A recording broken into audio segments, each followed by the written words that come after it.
জল হয়ে স্নান করে বেহলা পন্ত সঙ্গে পন্ত দাসী নিয়ে বেহলা নিজের দেশে চলে যাচ্ছে। যেই চলে যাচ্ছে এইবার মা যেই বেহলা চলে যাচ্ছে নিজের দেশে, পিছনে পিছনে চক্রধার গেল বেহলা বাড়িতে।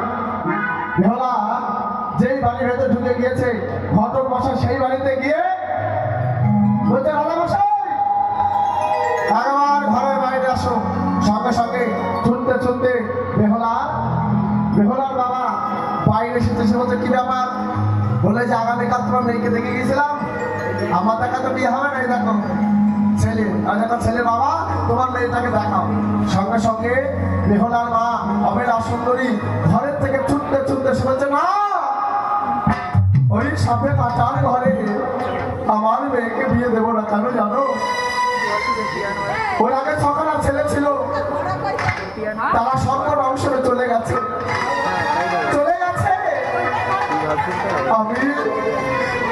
আমি যদি আমার মালিককে আমার মেয়েকে যদি ওই ঘরে তুলে দিই, আমার মেয়ে অকালে বিধবা হয়ে যাবে, আমি বিয়ে দেবো না। সঙ্গে সঙ্গে চন্দ্রলাল বলছে, বিয়ে হবে না। কেন জানিস? ওই দেখ বেহলার মা বললো আমি মেয়ের বিয়ে দিতে পারি, যদি আমার মেয়ের ওজনে যদি কেউ সোনা দিতে পারে তাহলে আমার মেয়েকে বিয়ে দেবো, তা না হলে আমার মেয়েকে বিয়ে দেবো না। লখাই বাবা, এ বিয়ে হবে না বাপ, চল বাবা বাড়ি ফিরে চল।